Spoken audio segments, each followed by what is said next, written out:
Halo pemirsa IDEX Channel, kembali lagi bersama saya Vina Munawar di program Women's Talk.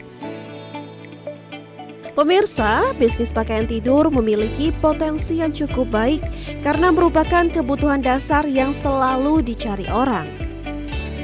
Pakaian tidur yang nyaman dan berkualitas dapat meningkatkan kualitas tidur seseorang, sehingga permintaan akan pakaian tidur berkualitas tinggi akan selalu ada. Nah, mengetahui apa yang menjadi kebutuhan masyarakat, Sare Studio hadir sebagai brand lokal Indonesia yang bergerak di fashion khusus pakaian tidur dengan berbagai desain modis dan bahan yang tentunya ramah lingkungan. Lantas, seperti apa potensi bisnis pakaian tidur di Indonesia? Yuk simak perbincangan inspiratif saya bersama dengan founder Sare Studio sekaligus conscious fashion content creator Cempaka Asriani hanya di Women's Talk.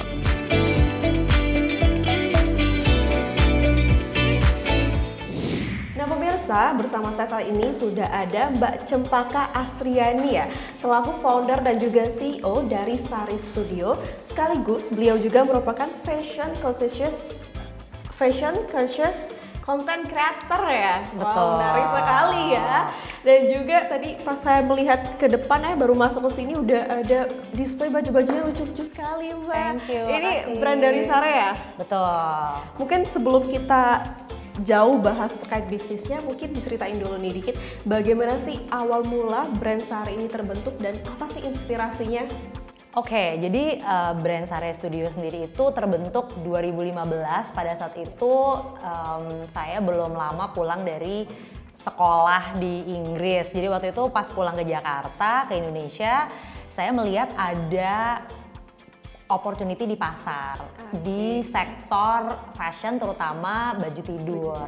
Karena kan kalau baju tidur itu kalau di Eropa ya, itu kan sesuatu yang banyak opsi gitu ya. Dan mereka memang konsumen di sana itu mereka sudah sadar akan pentingnya baju tidur yang berkualitas. Nah, sedangkan pas pulang ke sini, saya melihat bahwa baju tidur itu di pasaran antara motifnya kartun atau modelnya tuh lebih seksi yang kayak lingerie atau juga secara kualitas tuh lebih yang low quality gitu. Nah jadi saya melihat ada gap di pasar, ada opportunity, ada kesempatan untuk produk lokal baju tidur yang mengedepankan kualitas tapi secara model dan secara estetikanya tuh lebih klasik gitu. Jadi maksudnya sesuatu yang kita tuh bisa pakai lebih dalam keseharian dan juga motifnya tuh sesuatu yang kita juga bisa klasik ya, artinya tuh nggak cepat kemakan tren gitu.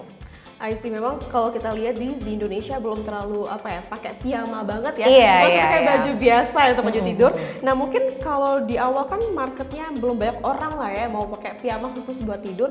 Ada nggak sih Mbak tantangan yang dihadapi dalam membangun bisnis ini? Oke, tantangan kita dari 2015 sampai sekarang itu masih sama. Memang kita tantangan terbesarnya itu adalah membuat atau meyakinkan pasar akan pentingnya memakai baju tidur yang berkualitas tadi. Dan memang efek dari pakai baju tidur yang berkualitas itu secara nggak langsung akan punya efek ke tidur yang berkualitas juga gitu. Karena kan kita itu tinggal di daerah tropis yang udaranya itu misalnya lebih lembab dan gampang gerah gitu ya kalau malam. Dan baju tidur yang bahannya pas, yang cocok di negara tropis itu akan membantu meregulasi cuaca, suhu gitu ya, suhu di badan supaya kita tuh nggak gampang kepanasan dan nggak gampang kedinginan saat tidur. Nah hal-hal semacam itu tuh edukasi seperti itu tuh yang menurut saya masih kurang di masyarakat. Jadi masyarakat tuh atau konsumen secara umum belum sepenuhnya paham akan pentingnya pakai baju tidur yang berkualitas tadi. Karena kan kita di Indonesia ini udah biasa kalau pakai baju tidur tuh baju seadanya aja gitu ya. Jadi kayak misalnya mungkin baju oleh-oleh atau kayak baju souvenir atau kayak goodie bag yang udah nggak kepake lagi atau baju pergi yang udah belel gitu terus jadi turun kelas jadi baju tidur gitu. Padahal sebenarnya mungkin fungsinya memang tidak sesuai gitu. Jadi memang edukasi itu menjadi tantangan terbesar. Nah, tapi memang itu juga sesuatu yang kita secara konsisten jawab gitu ya. Jadi memang PR-nya tuh selalu di situ dan menantang memang, tapi sebenarnya fun juga sih gitu, karena kayak mencoba menampilkan atau mencoba menawarkan sesuatu yang baru gitu. Tapi cara Share Studio atau Sare Studio ya untuk menggait konsumen itu seperti apa sih Mbak? Strategi kita dari awal sampai sekarang juga masih sama, kita selalu rely on the quality of the product. Karena kita percaya bahwa kualitas yang bagus itu akan bicara dengan sendirinya. Artinya kalau konsumen itu puas dengan kualitas yang kita tawarkan, mereka akan word of mouth ngomong ke teman, ke saudara, ke sekitar gitu ya, dan mereka juga akan datang ke kita terus gitu ya, maksudnya kayak repeat buying. Jadi memang buat kita sebenarnya kualitas adalah yang paling nomor satu tuh, itu kualitas, menjaga kualitas, menciptakan sesuatu yang berkualitas tinggi dan menjaga konsistensinya gitu. Oke, if we're talking about quality ya, apa sih Mbak pembeda Sare Studio sama brand-brand lainnya? Oke, pembeda kita ada yang pertama adalah dari segi bahan, karena kita itu sekali lagi karena tinggal di negara tropis punya kebutuhan akan bahan yang spesifik gitu ya. Jadi misalnya bahan-bahan yang kita pakai itu 100% natural fiber atau bahan dari alam. Jadi memang bahan dari alam itu punya kekuatan memang paling cocok untuk dikenakan di negara tropis, karena bahan yang natural, bahan dari alam itu bisa meregulasi suhu tadi yang saya bilang dengan baik. Artinya dia bisa menyerap keringat dan juga saat panas bisa juga mendinginkan kulit gitu ya. Dan mereka itu juga mudah terurai di tanah gitu ya. Jadi kalau kita mau biodegradable gitu istilahnya. Jadi di bahan, dan kedua adalah di motif. Jadi motifnya itu kita memang desain yang bisa dipakai untuk satu keluarga. Jadi kalau misalnya mau matching bapak, ibu, anak itu bisa. Udah gitu motifnya juga kita buat klasik, jadi supaya sesuatu yang bisa bertahan lama dari segi estetika gitu loh. Jadi nggak gampang nggak gampang basi gitu, atau misalnya kayak nggak gampang nggak trendy lagi gitu. Jadi sesuatu yang bisa bertahan lama secara estetika juga. Jadi kayak orang tuh kalau misalnya pakai baju kita tuh nggak kayak ketinggalan zaman or something. Jadi benar-benar secara desain, karena kita memang desain motif itu sendiri. I see. Tapi juga kalau pemirsa kalau lihat dari desainnya ini lucu-lucu ya, nggak kayak baju tidur banget. Justru itu tujuannya. Jadi kita juga sadar bahwa konsumen kita itu memang adalah orang-orang yang aktif, dalam arti dalam keseharian tuh menjalani beberapa peran gitu ya. Jadi mungkin dia ibu rumah tangga juga kan, berarti harus ngurus anaknya, mungkin menjalankan bisnis juga, atau memang mereka adalah orang-orang pekerja gitu ya, dimana banyak aktivitas yang mereka harus jalani setiap hari dan terlalu ribet kalau misalnya harus gonta-ganti baju terus gitu loh. Jadi makanya kita mau menciptakan sesuatu yang tadi lumayan multifungsi gitu.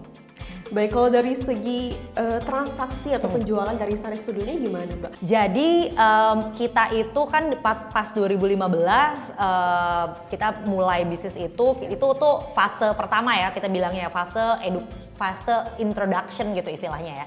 Nah waktu pada saat itu memang salesnya masih bisa dibilang naik turun lah ya, nggak tentu gitu, tapi udah mulai terbentuk, ada traction, ada peminatnya gitu ya istilahnya. Nah, masuklah ke fase 2 pada saat pandemi. Nah, kita memang lumayan diuntungkan gitu ya. Itu lumayan blessing in disguise juga, karena pada saat pandemi itu kan semua orang harus di rumah kan. Jadi otomatis kebutuhan akan baju rumahnya jadi meningkat. Nah, ide bahwa di rumah itu pakai baju yang berkualitas itu jadi mudah diterima oleh pasar gitu, dan di fase 2 itu penjualannya meloncat atau meningkat dengan pesat, itu sampai hampir 400%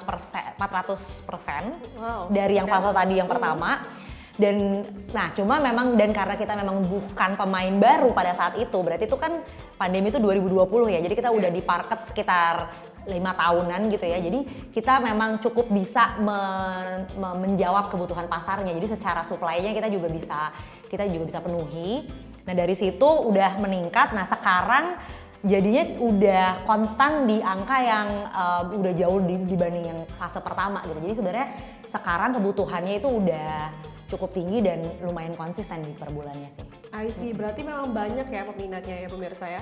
Tapi saya juga penasaran nih, dari sekian banyak desainnya mana nih yang jadi favorit Mbak? Tapi jangan jawab dulu, nanti kita kembali lagi bersama Women's Talk setelah ini pemirsa.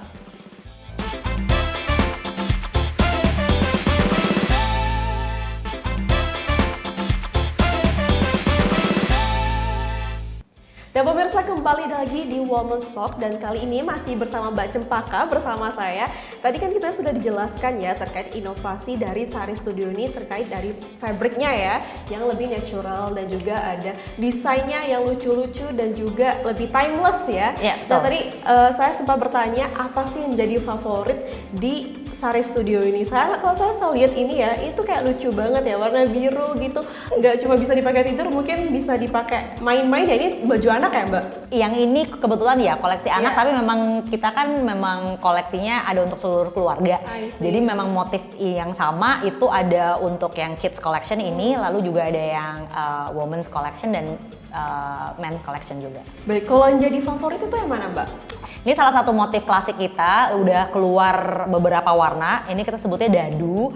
Jadi kita tuh memang kalau dalam hal motif tuh kita banyak terinspirasi sebenarnya dari keseharian kita di Indonesia gitu. Jadi dadu ini sebenarnya kita ambil dari kebiasaan kita tuh kan kalau misalnya di rumah atau kayak bersama keluarga kan suka main permainan-permainan tradisional atau permainan-permainan kayak board game gitu loh. Nah ini salah satunya kan selalu ada si dadu itu gitu. Jadi ini kita terinspirasi dari si dadu, kita memang bikin motif si kotak-kotak yang adalah salah satu klasiknya kita. Nah ini dulu udah pernah keluar dengan dua warna lainnya. Nah untuk yang koleksi terbaru ini keluar dalam dua warna. Ini warna yang teal ini hijau, ya biru kehijauan ini, sama satu lagi yang rosewood pink merah ini. Oh ada pink ini ya. Ini yang motif salah satu motif bestseller kita. Bestseller yang dadu ini ya. Dadu, menarik ya.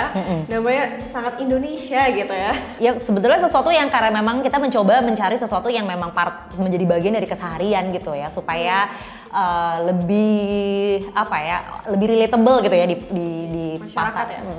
I see. Berarti memang untuk brand awareness harusnya kenceng ya Mbak. Dan saya juga lihat Mbak merupakan seorang content creator yang juga aktif di sosial media. Nah apakah dari keaktifan Mbak Cempaka di sosial media itu berdampak langsung terhadap brand awareness dari Sari Studio ini atau bagaimana?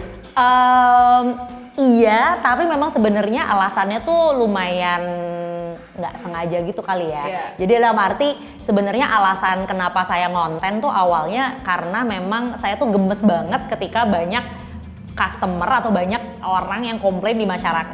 Saya banyak ketemu tuh omongan-omongan kayak, aduh kenapa sih ini baju mahal banget gitu. Jadi saya tuh gemesnya adalah kenapa orang kalau ketemu baju mahal itu komplain, tapi nggak pernah mempertanyakan kenapa satu baju bisa murah banget gitu.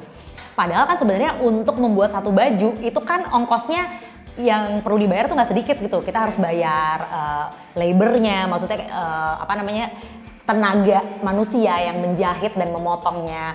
Lalu juga bahannya itu sendiri kayak bahannya, kancingnya dan aksesorisnya gitu ya. Belum juga kayak distribusi. Jadi banyak ongkos-ongkos yang harus dibayar.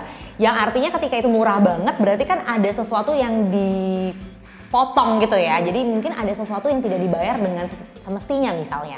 Nah itu tuh saya gemes kayak kenapa kalau mahal tuh teriak, tapi kalau murah orang nggak bertanya gitu kan. Jadi berarti kan ada gap di masyarakat tentang ketidaktahuan tentang bagaimana sih sebenarnya proses produksi baju yang etis tuh seperti apa gitu. Jadi sebenarnya awalnya konten tuh sebenarnya buat itu gitu. Mau mengedukasi masyarakat di bidang itulah gitu.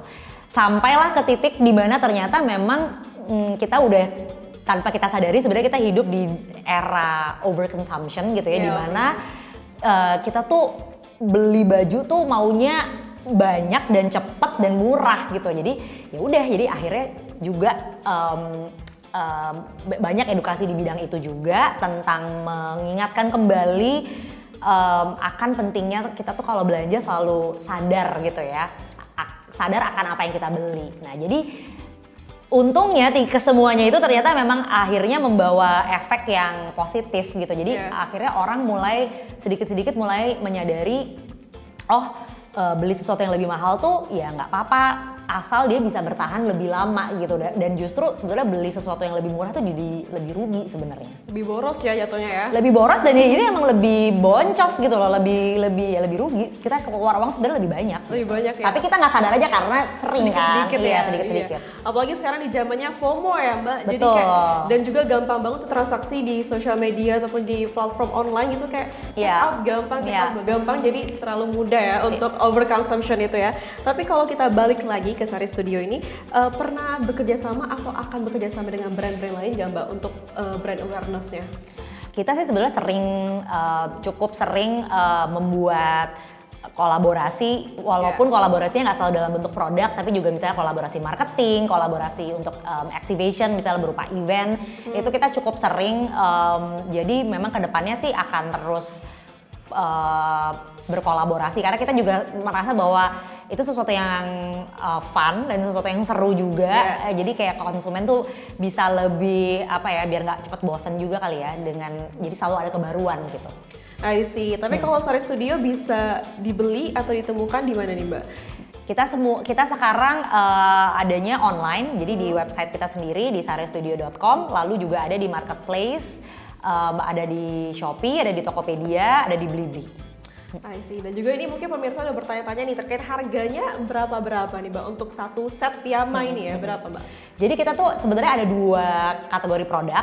Pertama ada 3 kategori produk. Pertama ada sleepwear yang ada di belakang ini. Itu startnya untuk baju anak ada kalau satu set itu di start di 300.000. Untuk yang perempuan itu di sekitar 400.000 start from. Lalu juga kita tuh punya ada kategori kedua itu loungewear. Jadi loungewear itu yang saya pakai. Jadi ini sebenarnya baju rumah tapi yang sedikit lebih rapi. Jadi kalau misalnya ada acara di rumah, nah ini di satu set itu di sekitar 600.000. Lalu ada juga yang ketiga kategori produknya adalah underwear. Jadi kita juga ada baju dalam, ada bra, ada panty juga. Memang sejauh ini hanya untuk perempuan. Nah itu harganya start from 99.000. Oke, dan pemirsa itu ya harganya, dan tentunya masih jauh lebih murah ya kalau saya lihat dari brand-brand luar negeri yang sudah ternama tersebut. Dan selanjutnya Mbak, mungkin aku juga penasaran nih terkait bagaimana sih sosok Mbak Cempaka ini, seorang conscious fashion content creator, dan juga bagaimana sih leadership-nya. Namun setelah ini kita akan bahas lebih lanjut pemirsa bersama Mbak Cempaka. Tetaplah bersama kami di Women's Talk.